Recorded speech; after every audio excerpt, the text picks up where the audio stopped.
Good morning to all of you. My iPad is not working, so something has happened. पर मुझे concept याद है, अपन अपना discussion चालू रख सकते हैं, है ना? सो आपको स्क्रीन डार्क मिले तो उसकी परेशानी नहीं है. कॉन्सेप्चुअल रिवीजन अभी भी हो सकता है अपना. आपका मेरा डिस्कशन लास्ट WTO में चल रहा था. WTO के अपन ने प्रिंसिपल्स कर लिए थे, एग्रीमेंट्स कर लिए थे. WTO यूनिट 3 में कुछ बचा था या कंप्लीट हो गया था?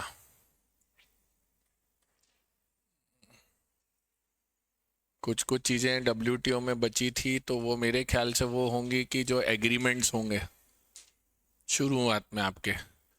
वो इंटरनेशनल ट्रेड का नोट सेट आपके पास है क्या? दो मेरे को, तो उसमें मैं बता देता हूँ फटाफट. निकाल लीजिए अपना इंटरनेशनल ट्रेड का नोट सेट.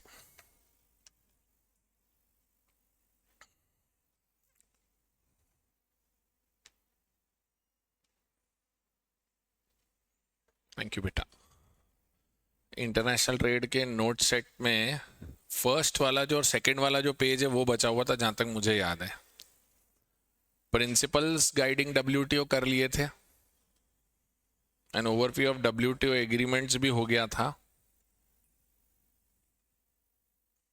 एक चीज मैंने नोट कराई थी, प्लूरीलैटरल और मल्टीलैटरल वर्ड में अंतर है. प्लूरीलैटरल means multiple parties but all may not be involve. प्लूरीलैटरल means multiple parties but all may not be involve. Multilateral में ऑल आर इन्वॉल्व. समझना. Bilateral 2, unilateral 1, प्लूरीलैटरल many, multilateral all. फिर से unilateral one sided, bilateral two sided, प्लूरीलैटरल many, multilateral all. तो WTO का जो main agreement है वो multilateral होता है, जिसमें सारी कंपनी सारी कंट्रीज एक साथ साइन करती हैं उस चीज को. हेलो, एक ये ध्यान रखना. और उसके शुरुआत में मैंने आपके साथ कुछ डिस्कशंस किए थे. आपके नोट्स का पेज नंबर निकालें, ये वाला, ट्रेड नेगोशिएशंस. सर उसके अंदर एक तो था, कितने RTAs हैं ये अपन ने बात करी थी उस दिन. 339 रजिस्टर्ड ट्रेड एग्रीमेंट्स हैं, रीजनल ट्रेड एग्रीमेंट्स हैं. Unilateral is one sided agreement. Unilateral में जैसे अमेरिका ने एक GSP बना रखा है, जनरलाइज सिस्टम ऑफ प्रेफरेंसेस. तो अमेरिका खुद अपनी तरफ से दया करता, बोले ठीक है तुम्हारे साथ नॉर्मल, तुम्हारे साथ रिलैक्स, तुम्हारे साथ और रिलैक्स्ड, ऐसा. तो मैं तुम्हारे साथ व्यापार बढ़ाना चाहता हूं, तो मैं मेरी तरफ से तुम्हारे देश को छूट दे रहा हूं. That is unilateral. Bilateral is two countries getting together. Okay. Regional trade agreements is group of countries reducing trade barriers between each others. Regional preferential trade agreements. इसके बाद अगले तीन, नेक्स्ट पेज पे जो अगले तीन थे वो थोड़ा सा कंफ्यूज करते बच्चों को. Trading bloc, free trade area, customs union and common market. Trading bloc क्या होता है? आपस में फ्री ट्रेड हो गई. A group of countries getting together and agreeing की आपस में हम ट्रेड फ्री करेंगे, बराबर. तो and they have a common external tariff to other countries. आपस में फ्री, दूसरों के साथ कॉमन. ये ट्रेडिंग ब्लॉक है. फ्री ट्रेड एरिया, आपस में फ्री, लेकिन दुनिया के साथ आप अपने अपने टर्म्स डिस्कस कर सकते हो. डिफरेंस समझना. ट्रेडिंग ब्लॉक में आपस में फ्री, दुनिया के साथ कॉमन. फ्री ट्रेड एरिया, आपस में फ्री, बाहर वालों के साथ आप अपने अपने हिसाब से टर्म्स डिसाइड कर सकते हो. Then you go to customs union. Now, custom union is when you eliminate all tariffs on trade among themselves but maintain a common external tariff on trade with other countries outside the union. अब बच्चे बोलते हैं फिर trading block में और custom union में अंतर आ कैसे रहा है? सो ट्रेडिंग ब्लॉक और कस्टम यूनियन का अंतर यह है, वहां पर पूरा ट्रेड एग्रीमेंट है. कहां पर? ट्रेडिंग ब्लॉक में. और यहां पर आप आइटम वाइज चल सकते हो। देखो क्या लिखा है, it's a group of countries that eliminate all tariffs on trade among themselves but maintain a common external tariff on trade with other countries outside the union। और कॉमन मार्केट वर्ड में goods के अलावा labour, capital, वो सब भी movement चालू हो जाता है जब आप सिर्फ गुड्स का आदान प्रदान नहीं करते हो, फैक्टर्स ऑफ प्रोडक्शन का भी आदान प्रदान साथ में करते हो। So that becomes a common market. हाँ या ना? करेक्ट। ये हो गया। और इकोनॉमिक एंड मॉनेटरी यूनियन मतलब कॉमन मार्केट में जैसे आप गुड्स सर्विसेज का भी आदान प्रदान कर सकते हो, मॉनेटरी में आपकी करेंसी भी कॉमन हो जाती है, जैसे यूरोपियन यूनियन। बराबर। ये एक अपना छोटा सा मेरे ख्याल से कॉन्वर्सेशन बाकी था। ठीक है, कितनी कंट्रीज अभी डब्ल्यूटीओ मेंबर्स हैं? 164 as per the module. As per the module कितनी कंट्रीज मेंबर हैं डब्ल्यूटीओ के? मेरे को जहां तक ध्यान है 164 है या ज्यादा है?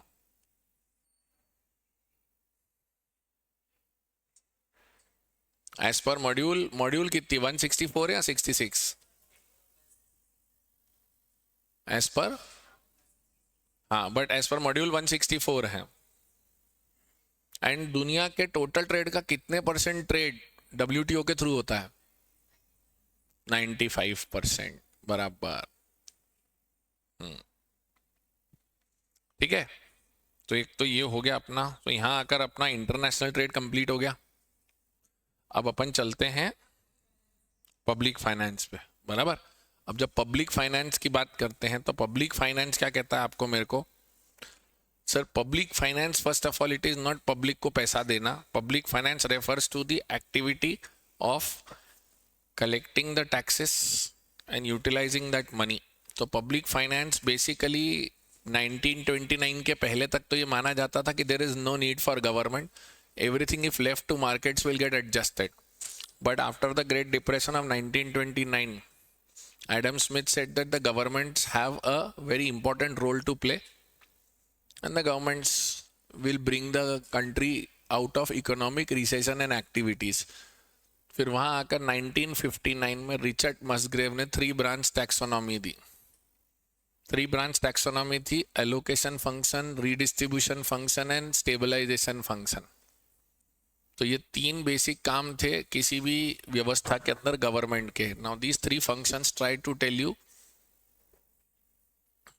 Allocation, redistribution and stabilisation function. Allocation function and all these activities, discussion ही चालू इस बात पे हुआ था कि there are very multiple things which are needed by the public but nobody is ready to purchase that.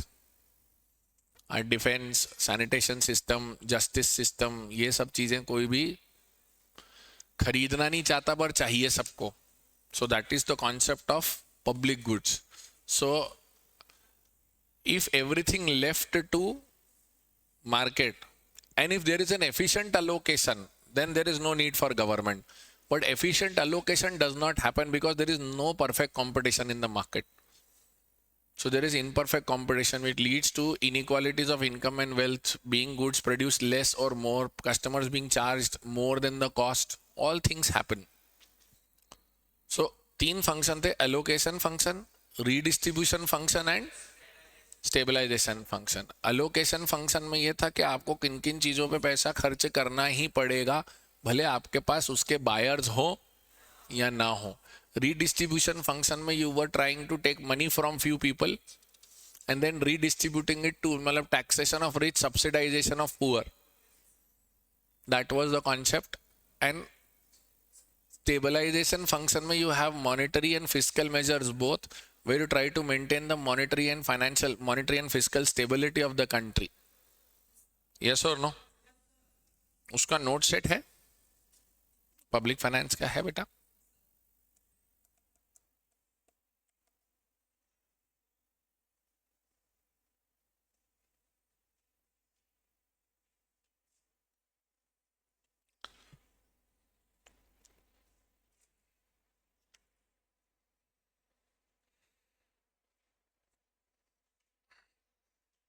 Sir allocation function में जब हम बात करते हैं तो प्राइवेट सेक्टर एफिशिएंट एलोकेशन करता है बिकॉज वो पूरी कॉस्ट वसूल लेता है, but public sector sufficient allocation इसलिए नहीं कर पाता है क्योंकि उसको टैक्स रेवेन्यू और बजट लिमिटेड होता है और रिक्वायरमेंट्स अनलिमिटेड होती है, तो उसको पैसे को ढंग से सोच समझ के एलोकेट करके खर्च करना पड़ता है।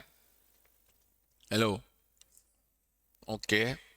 परफेक्ट कंपटीशन क्यों नहीं होता है? Because there is imperfect competition and monopoly, the market can not produce collective goods and there is a concept of externalities and its impact, and externalities means what?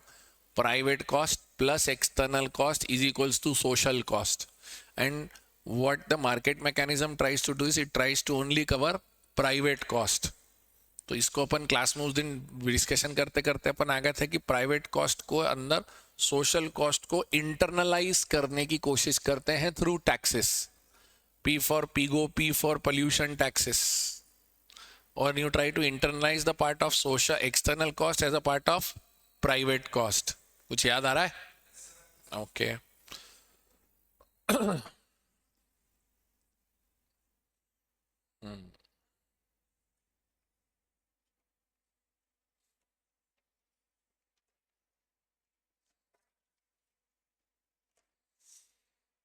Sir इसके अंदर कई बातें हमने सीखी थी।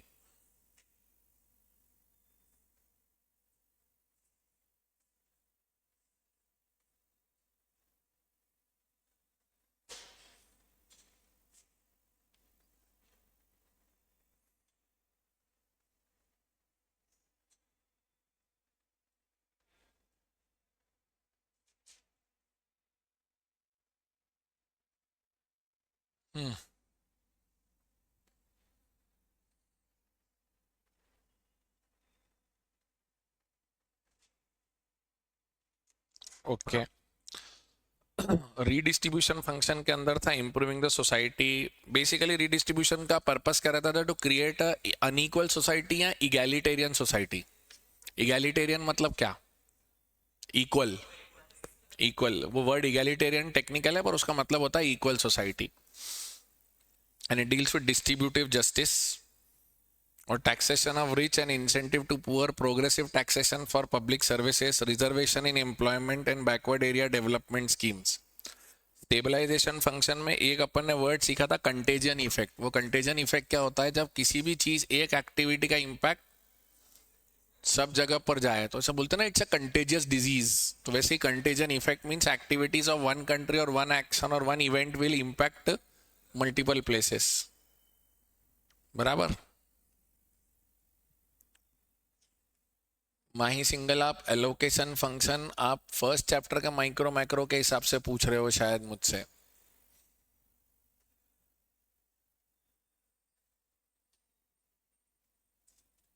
फर्स्ट चैप्टर के हिसाब से yes, because it deals with individual allocation of resources. और यहाँ जब आप एलोकेशन ऑफ रिसोर्सेज की बात करते हो तो पूरी गवर्नमेंट और पूरी इकोनॉमी की बात करते हो, तो दोनों को लेके कंफ्यूज मत हो। वो क्वेश्चन के कॉन्टेक्स्ट पर डिपेंड करेगा, आप डायरेक्टली रट नहीं सकते इस चीज को।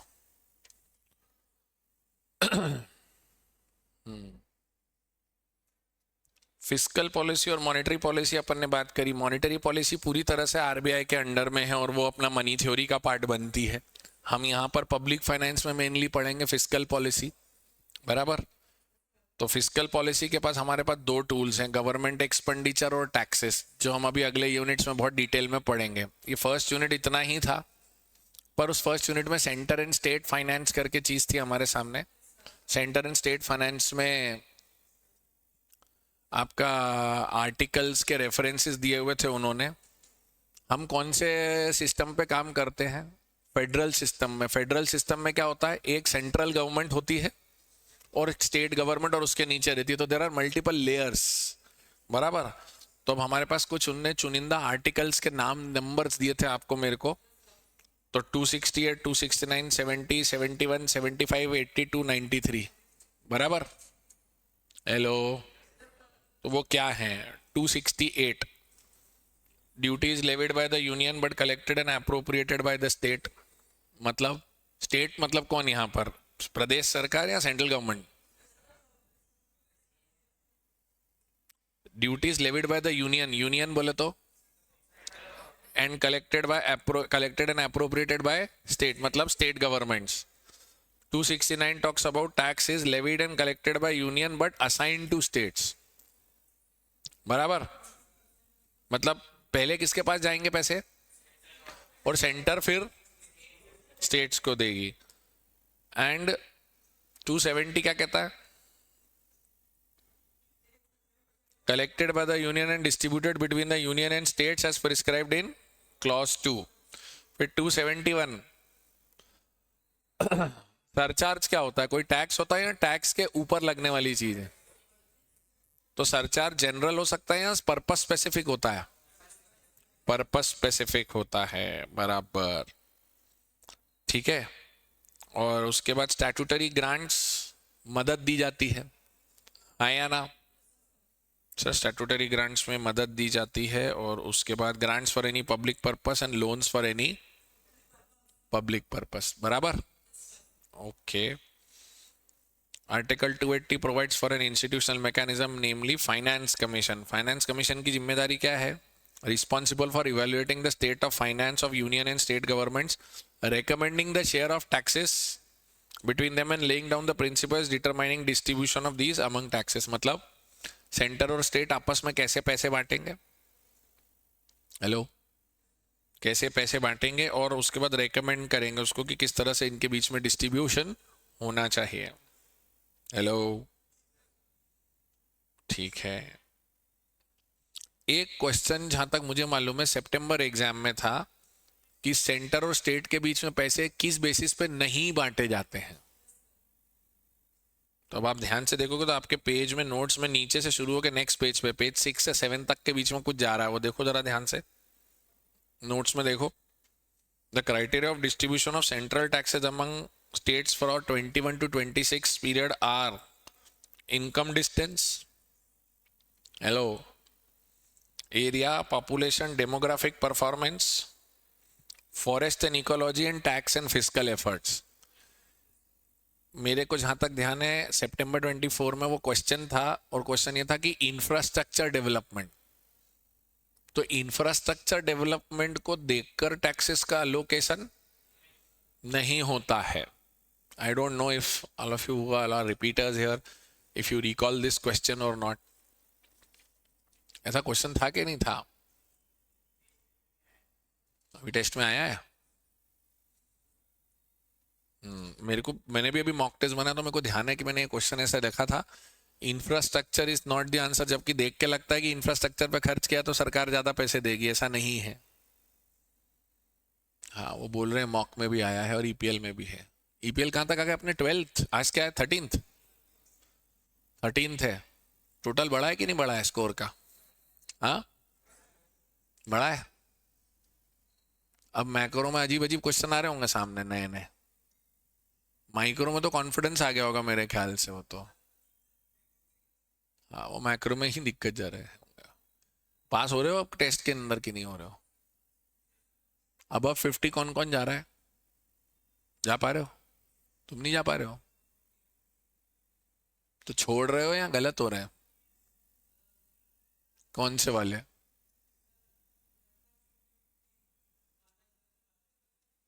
तो भी 25 ही हुए वो तो. अगर 12 उधर गलत है 12 इधर गलत है तो 25 ही हुए क्वेश्चन. 75-70 आने चाहिए फिर.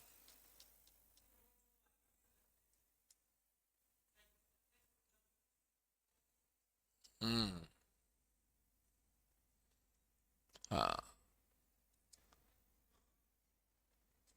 मैक्रो में चैलेंज आता होगा.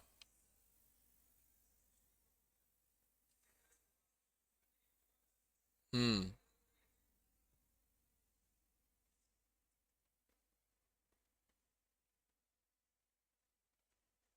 हाँ बोले कम भी नहीं हो रहा और बढ़ भी नहीं.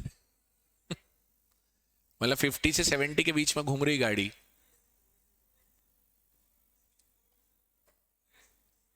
हाँ तो शुरुआत 50 से करी होगी. 45 से तो आप 60-65 तक आए हो तो दिक्कत नहीं है.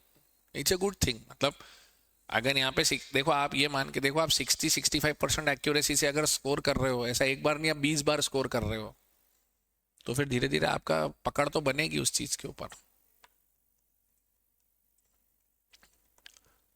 अभी हाँ, पेपर में टाइम तो 1 घंटे से 1.25 घंटे में हो जाएगा, वो तो कोई दिक्कत नहीं। 1 से 1.5 घंटे, 1.5 घंटा ज़्यादा से ज़्यादा हो गया, उतना भी नहीं लगता है टाइम तो। ऑलमोस्ट कुछ क्वेश्चन तो याद हो जाएंगे अब आपको। This will help. मैक्रो में क्या, मैक्रो में सीधे have lot of scope to ask questions, point वहां है जी।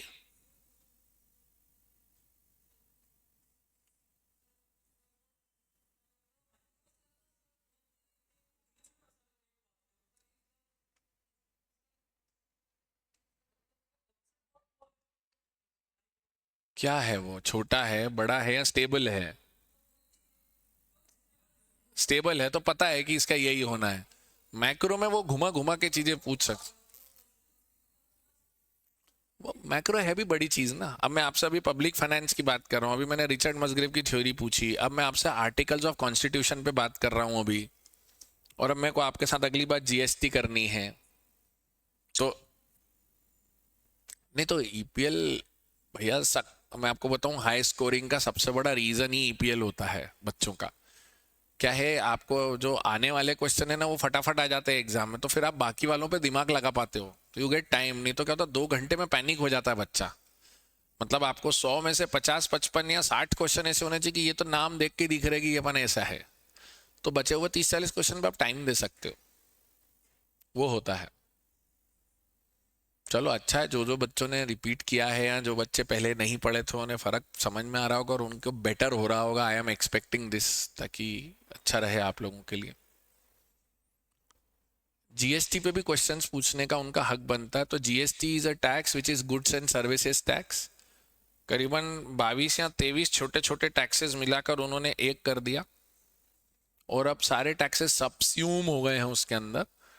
अभी भी GST is going on, and अभी भी petrol, diesel, tobacco, cigarettes, alcohol, इन पर अभी भी जीएसटी लागू नहीं हुआ है, बिकॉज जीएसटी के परव्यू से स्टेट्स ने उसको बाहर रखा है, ये याद रखना है।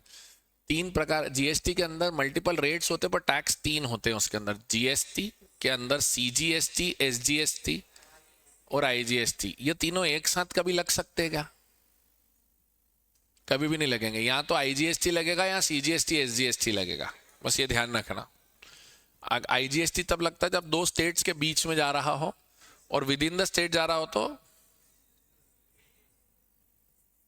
सीजीएसटी और एसजीएसटी लगेगा, बस ये ध्यान रखना, बराबर।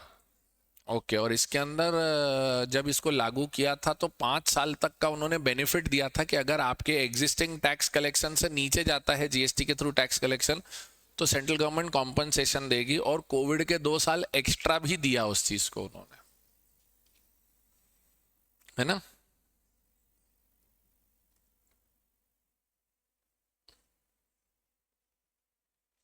फिर आर्टिकल 292, 293, ये 2 लोन्स बाय गवर्नमेंट्स हैं। 292 में कौन बोरो कर सकता है?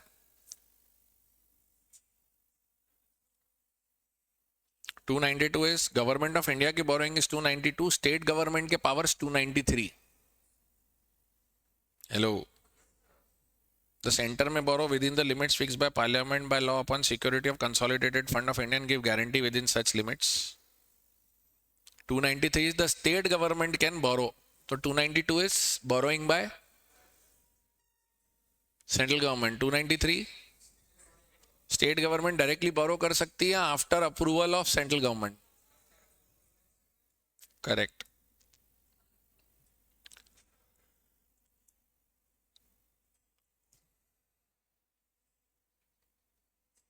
और देखो सबसे इंपॉर्टेंट वो लिखा है, states need to obtain the centre's consent in order to borrow in case the state is indebted to centre over a, मतलब स्टेट गवर्नमेंट्स और बोरोइंग करने निकले उससे पहले सेंट्रल गवर्नमेंट बोल सकती पुराना कर्जा चल रहा है तुम पे, पहले वो क्लियर करो।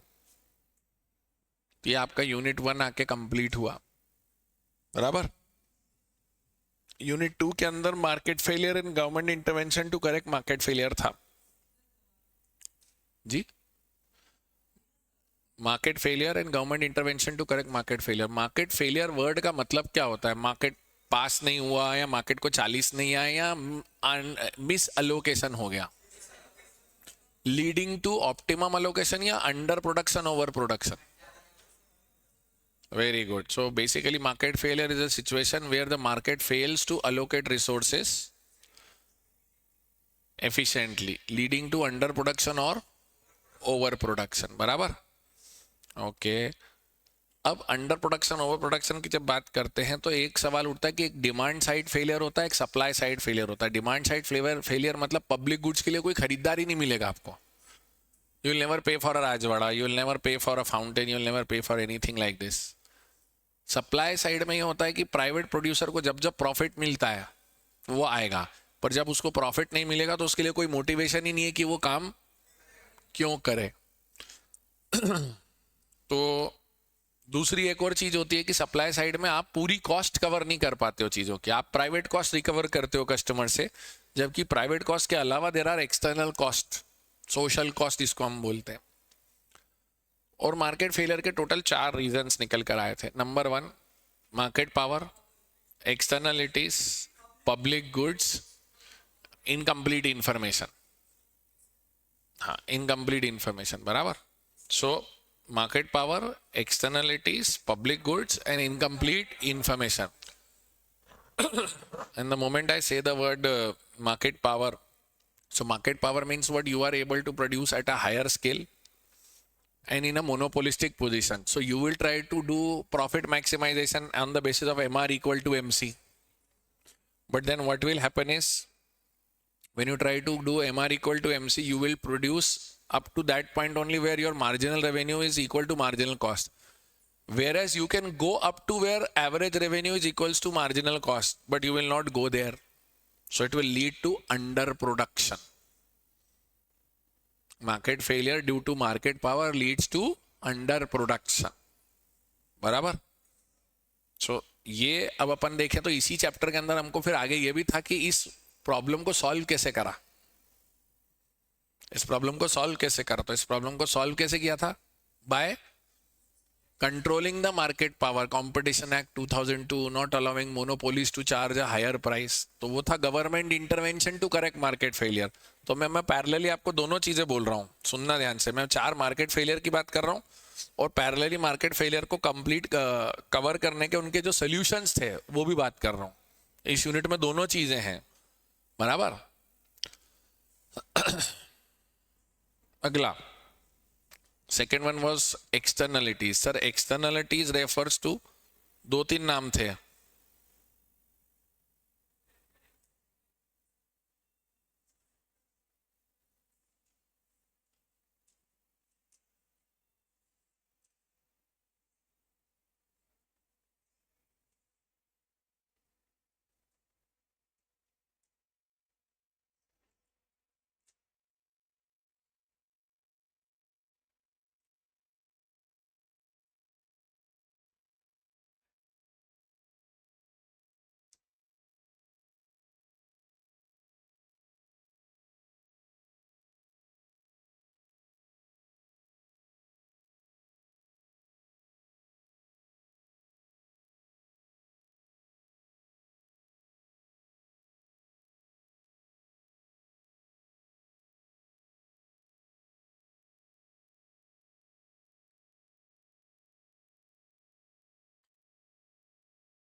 इसके 3 नाम थे, spill over effect, neighbourhood effect, third party effect and side effects. याद आया?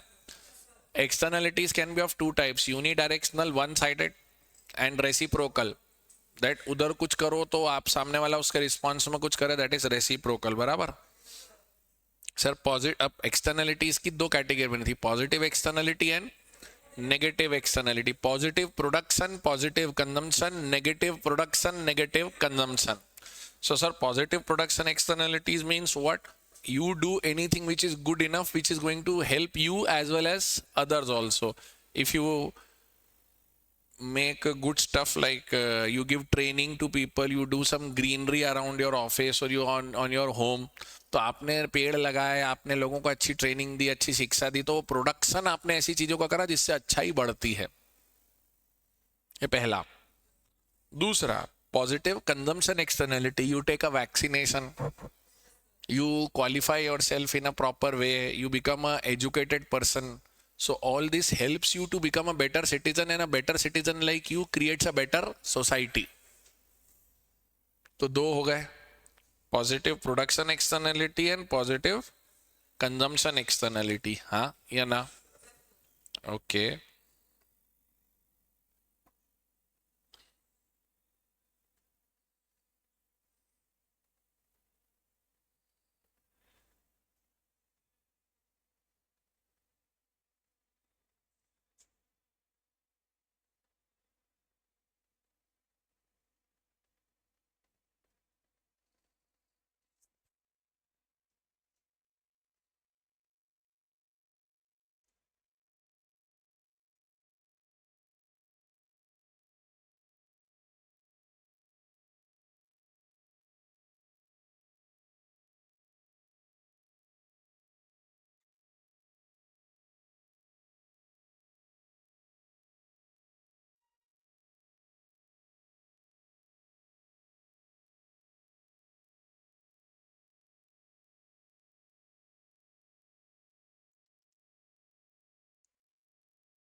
अब नेगेटिव एक्सटर्नलिटी दो प्रकार की थी अपनी. नेगेटिव एक्सटर्नलिटी क्या थी? एक प्रोडक्शन और एक कंजम्पशन. नेगेटिव प्रोडक्शन एक्सटर्नलिटी सबसे ज्यादा इंपैक्ट करती है, बिकॉज जैसे आपको मैंने वो बिगड़ती हुई रिवर दिखाई थी, पॉल्यूटेड रिवर, पॉल्यूटेड हवा, ये सब कुछ प्रोडक्शन, मतलब when you do such activities which create a negative impact to the society, and the biggest problem is you cannot associate one single person for this problem. आप ये नहीं बोल सकते ये इस व्यक्ति के कारण क्या हुआ है, पर हम सबने मिलके उसको कलेक्टिवली किया है. So production externalities and then consumption externalities. Smoking, drinking, taking drugs, all this is consumption externalities. Hello. तो अब कुल मिला के निकल कर आई थी sir, private cost plus external cost is equal to social cost. So social cost is a bigger word. It's a combination of private cost as well as external cost. External cost is not in books of accounts. Private cost is there in books of accounts. So what is the ultimate purpose? Try to understand externality. Externality word की definition ध्यान रखना. These are cost or benefits की both. Externalities or what? Cost, benefit or both? Sir, both. Which can come to you because you generated it or somebody else did it. फायदा या नुकसान आप पर आएगा इस चीज का, पर क्या आप उस फायदे नुकसान के जनक हो, स्टार्टर हो, या मतलब आपने स्टार्ट नहीं करा फिर भी आया है. उसको लिखा कैसे अपन ने नोट्स में देखो. The production and consumption. हाँ एक minute. Originator imposes cost or benefit on others who are not responsible for initiating the effect. तो अब एक बात बताओ, पॉजिटिव एक्सटर्नलिटी की चीजों को कम करना है या बढ़ाना है, और नेगेटिव एक्सटर्नलिटी की चीजों को कम करना है. हाँ या ना? नहीं आया? पक्का? Very good. उसके बाद आता public goods. Sir public goods क्यों लेके वो डेफिनेशन थी. Public goods are non rival, non excludable, non substitutable, non rival, non excludable, have positive, do not require any additional marginal cost, non rejectable. Hello. Pink colour की police मिलेगी क्या, ऐसे याद रखने का? वो मैं बोलता ना पिंक कलर वाली पुलिस लाओ, ये अच्छी नहीं है, ऐसा पॉसिबल नहीं है। सो पब्लिक गुड्स का एक और नाम था, they are collective consumption goods, they are called social goods. हाँ या ना? हेलो, आया? नहीं आया?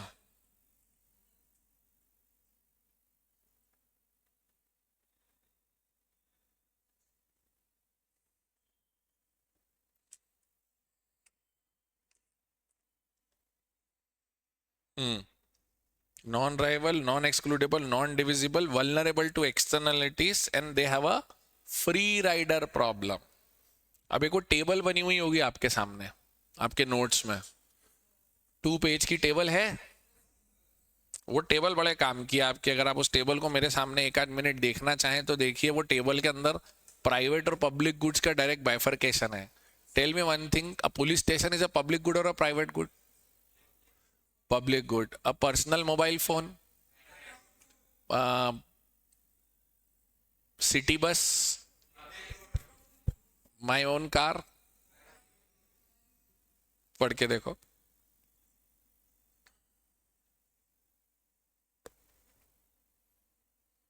टेबल को उसके बेसिस के साथ पढ़ोगे, बहुत अच्छे से क्लियर होना चाहिए, देखो जरा करके।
Marginal cost, marginal cost word का मतलब है कि जब आप एक्स्ट्रा यूनिट्स बनाते हो और एक्स्ट्रा गुड्स प्रोड्यूस करते हो, जैसे एक बार पुलिस स्टेशन बना दिया, एक बार रेलवे प्लेटफॉर्म बना दिया, एक बार फायर ब्रिगेड बना दी, तो उसको बार बार बनाने का कॉस्ट नहीं लगता है। लेकिन प्राइवेट गुड्स में एक्स्ट्रा कार बनाने में एक्स्ट्रा खर्चा लगेगा, एक्स्ट्रा मोबाइल बनाने में, एक्स्ट्रा शर्ट बनाने में लगेगा।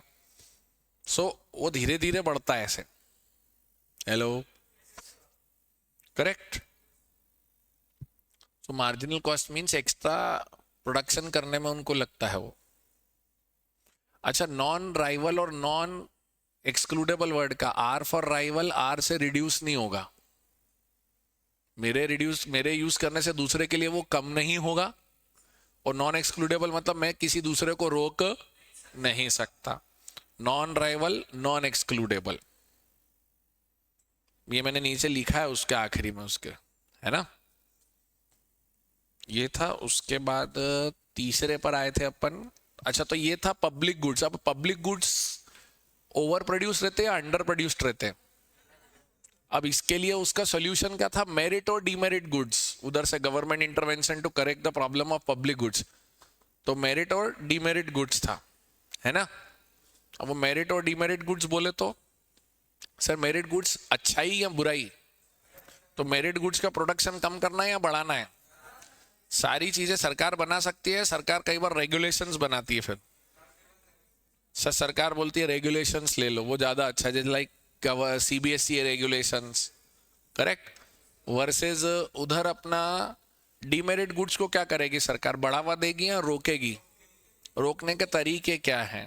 Complete ban, restriction, place access, as well as to high taxation, ताकि वो अनअफोर्डेबल हो जाए आपके लिए। यस और नो? ओके, तो merit goods are socially desirable goods, demerit goods are socially not desirable goods. हाँ या ना? अगले पेज पे आइए, इनकम्प्लीट इंफॉर्मेशन पढ़ के देखिए। अभी सॉल्यूशन एक बार फिर से देखेंगे, नोट्स में है आगे अपने, बट एक बार incomplete information is what when the buyer and the seller both are not aware of full facts. When the seller is aware of more facts and he doesn't tells all the facts to the buyer. मैंने आपको बताया था, आपको मैंने flat दिया और बाद में पता चला वो शमशान घाट की बालकनी वाला था, याद आया? तो वो क्या था बेसिकली, ये आपने ना सेल ऑफ गुड्स एक्ट में भी पढ़ा होगा, let the buyer be aware, caveat emptor. Caveat emptor जो पढ़ा है, बराबर बराबर। तो अब आप अगर ढंग से लॉ और ये पढ़ोगे ना तो आपको पता चलेगा, अच्छा वो let the buyer be aware बोल के छोड़ दिया है, but basically it is leading to a problem of incomplete information and leading to misallocation of resources. अच्छा, incomplete information leads to asymmetric information and asymmetric information leads to adverse selection and moral hazard. Adverse selection means what? You will select the wrong product। और इसी का एक नाम और दिया था, lemons problem. Hello, याद है? when the low quality goods drive out high quality goods from the market। Hello, आया कि नहीं आया?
आया?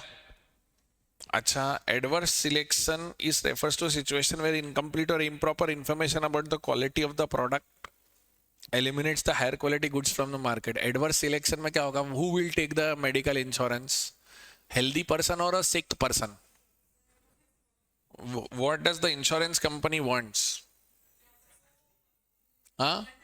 healthy people to take health insurance, but what happens is sick people take it and they file claims, and once they file claims the overall premium cost increases। so ultimately what happened? healthy people because of expensive insurance are not taking insurance, and sick people who are prone to claims are taking more insurance। आया? अभी मैं आपको latest अगर update बताऊं, आने वाले समय में, क्योंकि आपके चालान अब जो भी कटेंगे तो वो सब ऑनलाइन अवेलेबल है वाहन पोर्टल पे। हर साल जब इंश्योरेंस कंपनी आपकी गाड़ी का रिन्यूअल करेगी तो वो वाहन पोर्टल का डेटा देखेगी कि आपने कितने ट्रैफिक सिग्नल तोड़े हैं, कितनी बार आपने लाइट को जंप किया है, कितनी बार आप दूसरे किसी कारण से चालान बने हैं, और उस हिसाब से आपका प्रीमियम दूसरे के प्रीमियम से ज्यादा आ सकता है। अच्छा, ये होना अच्छी बात है या ये तो गलत हो गया सर? अच्छी बात है। तो इसमें अब क्या होगा, जो सेफ ड्राइवर होगा उसका प्रीमियम, और जो रैश ड्राइवर है उसका प्रीमियम ज्यादा होगा। So it will ultimately lead to efficiency, that it will promote proper driving and following of rules. हाँ, समझ में आया?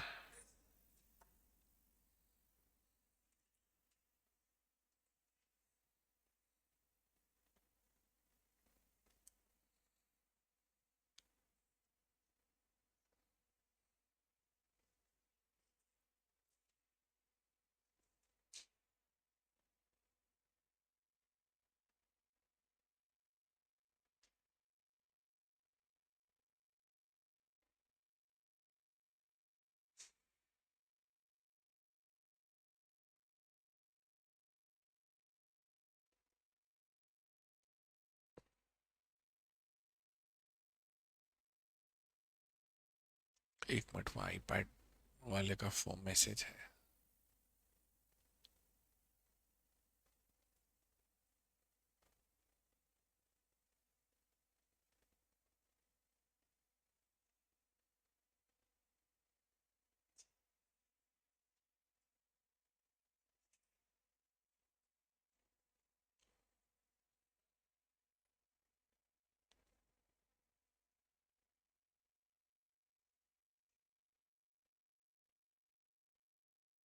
आया?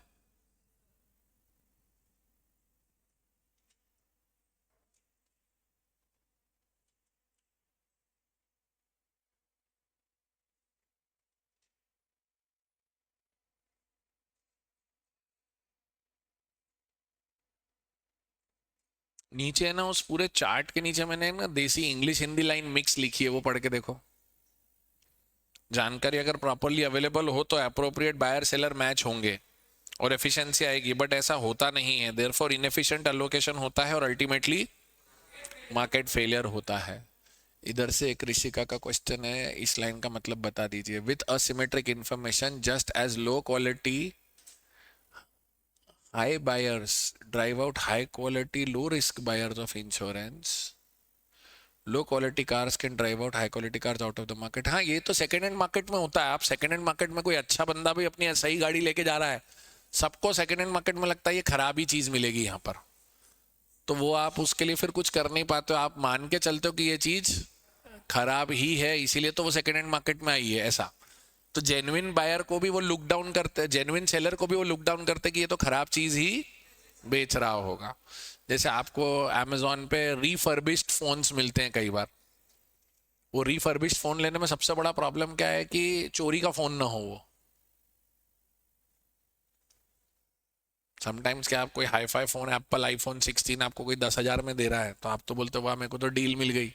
आपके पास आ गया, आपने फोन चालू करा, थोड़े दिन में पुलिस आ गई आपके घर पे। ये कहाँ से लाया? अमेजोन से। इनवॉइस कहाँ है? बोले वो तो आया नहीं। बोले हम तो तुम ये चोर मानेंगे। तो रिफर्बिश्ड और सेकंड हैंड मार्केट का ये चैलेंज होता है। ऋषि का जो लाइन आपने लिखी है ना, ये थोड़ी सी मिक्स, कुछ गड़बड़ाई सी हुई है। विथ असिमेट्रिक इंफॉर्मेशन यहाँ तक ठीक है। Just as low quality high buyers drive out the high quality low risk buyers of insurance, ये लाइन सही नहीं लिखी है शायद तुमने।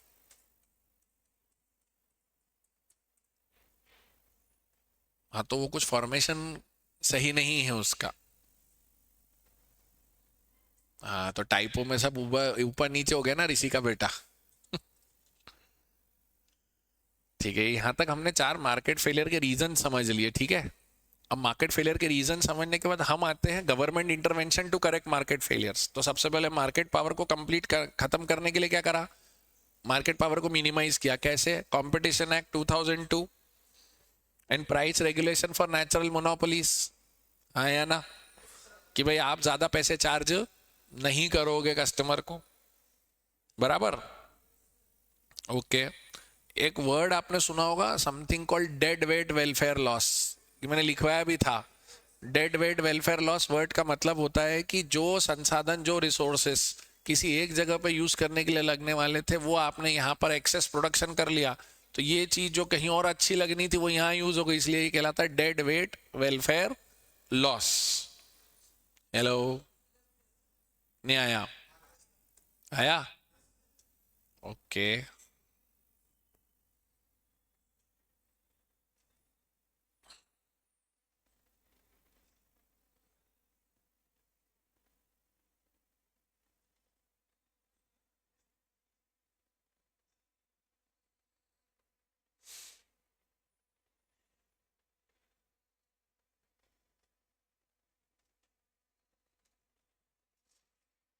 अब आता है government intervention to correct externalities. तो एक्सटर्नलिटीज के अंदर हमारे दो काम थे, नेगेटिव एक्सटर्नलिटीज को कम करना और पॉजिटिव एक्सटर्नलिटीज को बढ़ाना। तो नेगेटिव एक्सटर्नलिटी को कम करने के लिए एक था डायरेक्ट कंट्रोल और दूसरा था इनडायरेक्ट कंट्रोल। डायरेक्ट कंट्रोल बोले तो you stop doing those things और you put up a restriction, correct. तो टोटल प्रोहिबिशन या setting a limit for negative externalities, ये था डायरेक्ट कंट्रोल। इनडायरेक्ट कंट्रोल की जब बात आती है वो क्या निकल के आया था? इनडायरेक्ट कंट्रोल के अंदर कि providing economic incentives, caps and trade, और एक ऑप्शन था परफॉर्म अचीव एंड ट्रेड। उसके अंदर वही था कि आपके एमिशन लिमिट्स रिक्वायर्ड लिमिट से कम सेट किए जाएंगे, and if you are able to produce below the emission limits then you can sell these emission limits to someone else। ये ठीक वैसा ही था जो कल मैंने इंटरनेशनल ट्रेड में कोटा रेंट की बात कर रहा था। मैं इंपोर्ट कोटा मेरे पास है लेकिन मेरे को जरूरत नहीं, तो I sell that import quota to you. ये कुछ हद तक आपने अकाउंट्स में अगर इन्वेस्टमेंट्स पढ़ा हुआ होगा, इन्वेस्टमेंट अकाउंटिंग पढ़ा है कि नहीं पढ़ा है? इन्वेस्टमेंट कम इंटरेस्ट एक्स इंटरेस्ट करके एक चीज होती है, डिबेंचर्स। डिबेंचर्स पढ़ा है? तो डिबेंचर जब आप इशू करते हो तो डिबेंचर में आप ब्याज पे करते हो। अब जैसे मैंने आपकी कंपनी के डिबेंचर्स खरीद लिए, वो 10 साल के, मेरे को अभी बेचने, तो मैं किसी को दूंगा तो कैसे दूंगा? अप टू दैट इंटरेस्ट दूंगा ना, हाँ या ना? करेक्ट। राइट्स इशू पढ़ा है तुमने? राइट्स इशू में राइट्स का जो रिनाउंस करते हो वो क्या होता है कि मैं राइट शेयर लेने नहीं वाला हूं लेकिन मैं राइट शेयर आपको दे देता हूं, आप उस राइट को यूज कर लेना। तो मैं फ्री में दूंगा या पैसे लूंगा आपसे? पैसे लोगे, बराबर। याद आ गया? ओके। और एक्सटर्नल पॉजिटिव एक्सटर्नलिटीज को प्रमोट करने का क्या तरीका था? Subsidies and increase the production and supply of goods which are promoting positive externalities, yes और नो? ये आपके मेरे थे government intervention to correct externalities. फिर आते थे मेरिट और demerit goods. Merit goods are socially desirable and consumption shall be encouraged, education, healthcare, public library, museum, public park. But public goods and merit goods are same? No, public goods are non-rival, non-excludable. Merit goods are rival, excludable. They are non-rejectable public goods, but these are rejectable. वहां पे they do not require any marginal cost, but they require marginal cost. आप अगर एक public school में हो, सरकारी school में हो, तो 14 साल तक उस स्कूल में हो तो वो सीट आपने रोक के रखी है, हाँ या ना? ओके। तो गवर्नमेंट को क्या करना चाहिए मेरिट गुड्स का बढ़ावा देने, मेरिट गुड्स को बढ़ाने के लिए? Number 1, make regulations, subsidies, direct government provision and combination. Up to a limit तक इंश्योरेंस हम दे देंगे, उसके आगे आपको यूज करना पड़ेगा, etcetera. Then this is second is demerit goods. So demerit goods are non desirable. Hello. So you need to promote them or you need to restrict them? Sir, restrict them. बराबर? तो लिखा है उसके अंदर, how do you discourage demerit goods, number 1 complete ban, negative advertisement campaign, prohibiting advertisement and promotion of such products, limiting the access of such products, place controls and taxing the goods at a very high rate. बराबर? Okay. अब आता है government intervention in case of public goods. Sir these are non excludable. They have a free rider problem, and market for these things will not form and work because it's non-rival in nature. तो public goods में एक है pure public goods. when you do not charge anything from the public, then it will be used by tax revenue या government expenditure. Excludable public goods is आप थोड़ा बहुत रोक सकते हो. तो जैसे ब्रिज बनाया, ब्रिज पे टोल लगा दिया. मैंने आपको बताया था ना वो बॉम्बे वर्ली सी लिंक और अटल सेतु, 2 घंटे का सफर आप 20 मिनट में पूरा करोगे तो पैसे तो लगेंगे. हजारों करोड़ खर्च करके उसको तैयार किया है उन्होंने. ऐसा. So there are certain goods which can be done by private people, but due to the profit motive, private people, it will be dangerous for the country and society. अब गवर्नमेंट इंटरवेंशन तो हो गया goods में, price intervention भी होता है जिसको एक और नाम दिया जाता है non market pricing. Non market pricing means वो एमएसपी सपोर्ट कर देना, मिनिमम प्राइस, मैक्सिमम प्राइस, ताकि जनता को नुकसान ना हो. So that is government intervention in pricing. और फिर आता है government intervention to correct market failure. Market failure बोले तो सर गवर्नमेंट क्या करेगी उसके अंदर? सर एक तो मार्केट फेलियर को कंप्लीट करने के लिए गवर्नमेंट अवेयरनेस क्रिएट करती है बहुत ज़्यादा. गवर्नमेंट बोलती है कि लोगों को पता चले तो आपका सावधान रहें, सतर्क रहें. अभी जैसे गवर्नमेंट आप देख रहे होगे तो आपकी रिंगटोन भी जो है कॉल की, उसमें पहले वो डिजिटल अरेस्ट वाले मैसेजेस आ रहे हैं.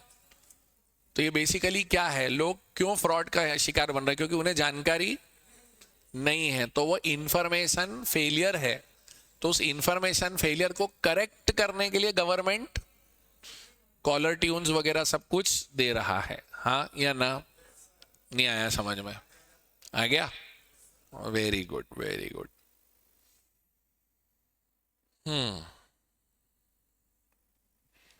अच्छा, गवर्नमेंट का एक और उसमें एक पॉइंट और क्या था, governments for equitable distribution of income. Government में सबसे पहले एक था progressive taxation, targeted budget allocations, unemployment compensation, transfer payment, subsidies, reservation, land reforms and gender sensitive budgeting. ये आकर आपके यूनिट 3 में आपने 2 बातें सीखी.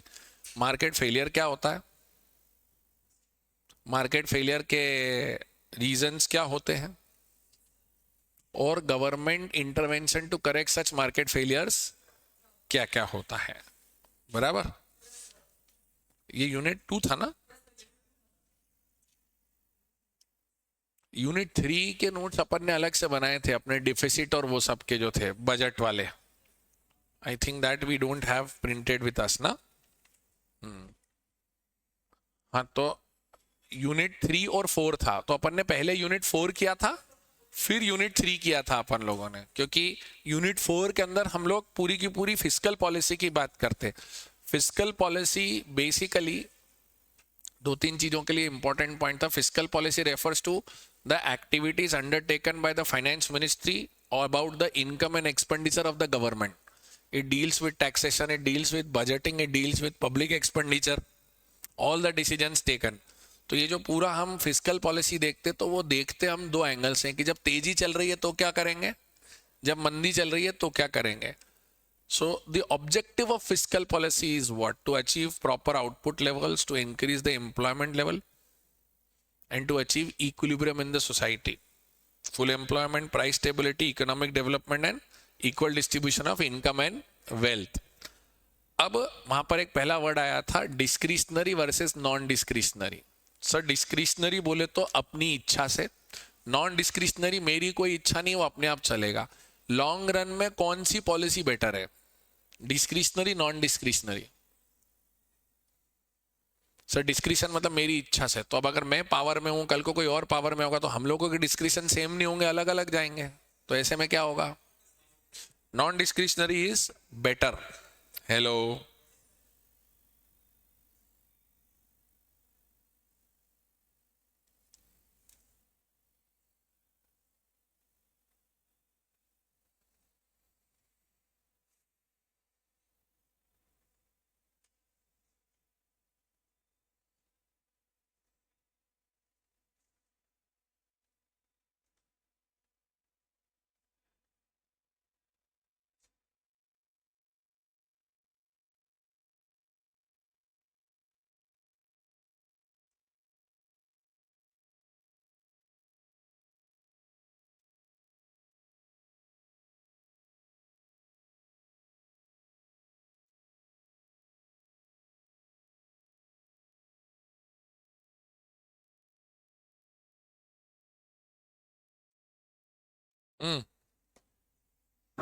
डिस्क्रिशनरी नॉन डिस्क्रिशनरी बेटर क्या है? नॉन डिस्क्रिशनरी, बराबर।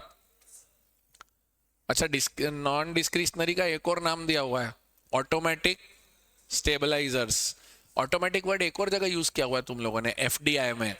ऑटोमेटिक रूट और non automatic route. Automatic route बोले तो परमिशन लेना है या नहीं लेना है, और नॉन ऑटोमेटिक रूट, तो नॉन ऑटोमेटिक रूट का दूसरा नाम गवर्नमेंट रूट।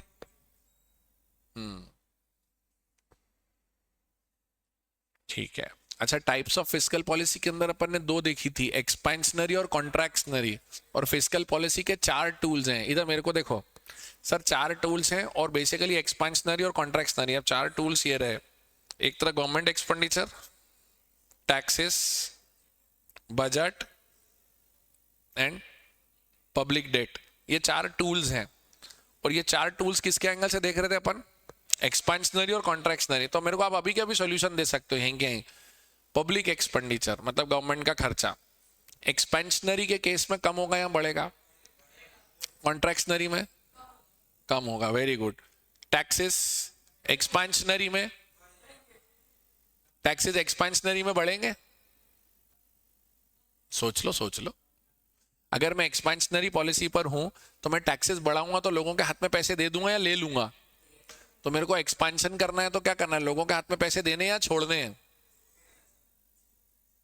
छोड़ने हैं ना। तो जब पैसे छोड़ने हैं तो क्या होगा?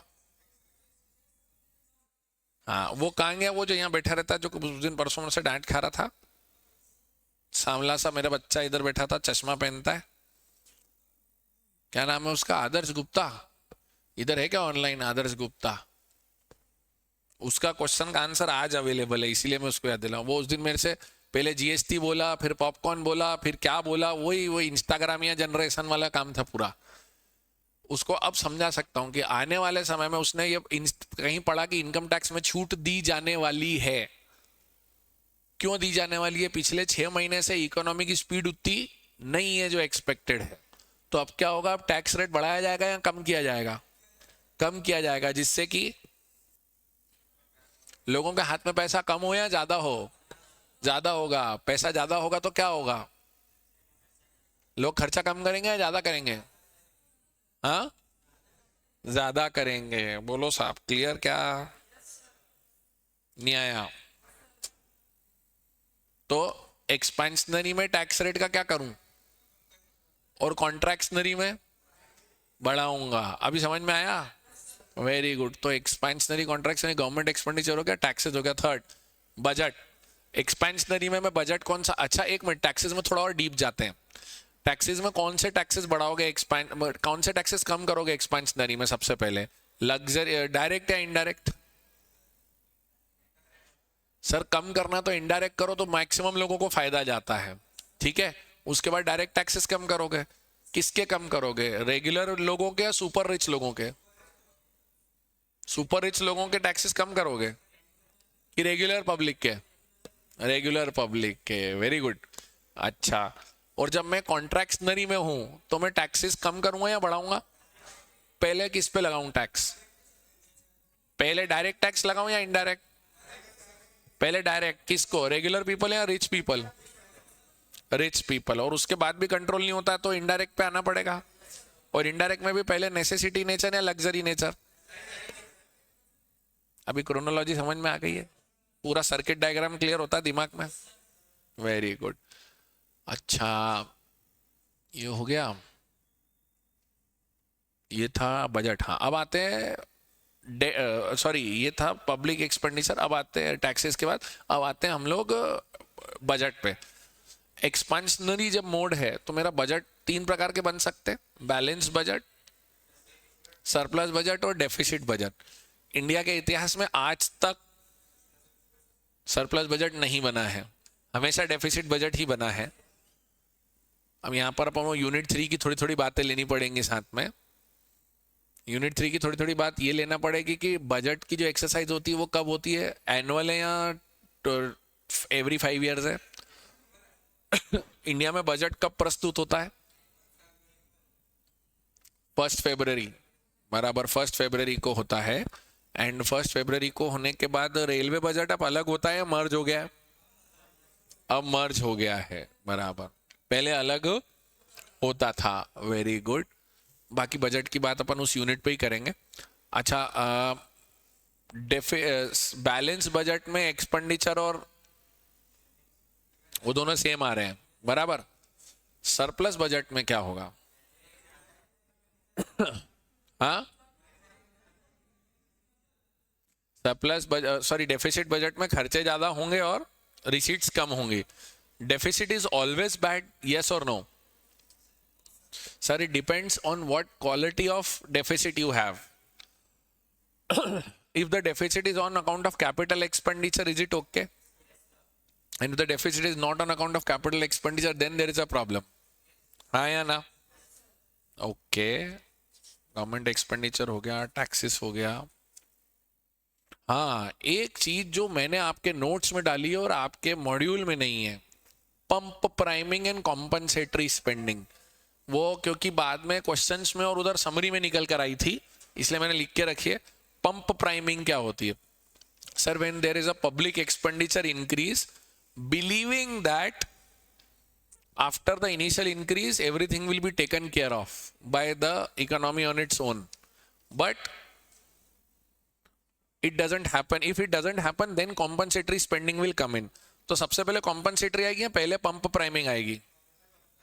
ये मानकर कि इकोनॉमी अपने आप रास्ता पकड़ लेगी, लेकिन नहीं होता है तो कॉम्पनसेटरी स्पेंडिंग पे जाएंगे हम, हाँ या ना? ओके,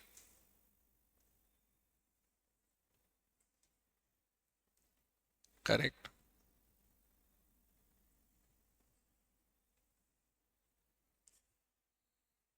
लास्ट है पब्लिक डेट, इसके अंदर हमारा चौथा। सर, पब्लिक डेट बोले तो हम दो तरीके से ले सकते हैं, small saving and market loans. Small saving is not traded in the market, that is post office saving scheme, national saving scheme, which small people like you and me थोड़ा थोड़ा हम जो गवर्नमेंट को जमा करते रहते हैं, so that is small saving schemes and this is not controlled by RBI. And market loans are called GSEC, government securities. अच्छा, RBI has started selling government securities under which scheme? RBI retail direct, correct, good. हाँ, अब इसमें जो limitations of fiscal policy बचे अपने जरा से, और एक यूनिट बचा, तो मेरे ख्याल से कल के डिस्कशन में हम लोग ये यूनिट आसानी से खत्म कर लेंगे और मैं मनी थ्योरी पे भी कल आ जाऊंगा और मनी थ्योरी भी सब्सटेंशियली अपना कल हो जाएगा। मुझे नहीं लगता कि अब आपका मेरा रिवीजन कल और परसों से आगे जाके जाएगा। कल का दिन मनी थ्योरी और परसों नेशनल इनकम को लेके बात हो जाएगी, तो मेरे ख्याल से कल और परसों में अपन पूरा का पूरा क्लोज भी कर सकते हैं इस चीज को। परसों क्या तारीख होगी? 4। दैट शुड बी इनफ, है ना? चलो, आज वो स्क्रीन बंद था उसके लिए मैं माफी चाहता हूं, but I think I justified the concepts and everything.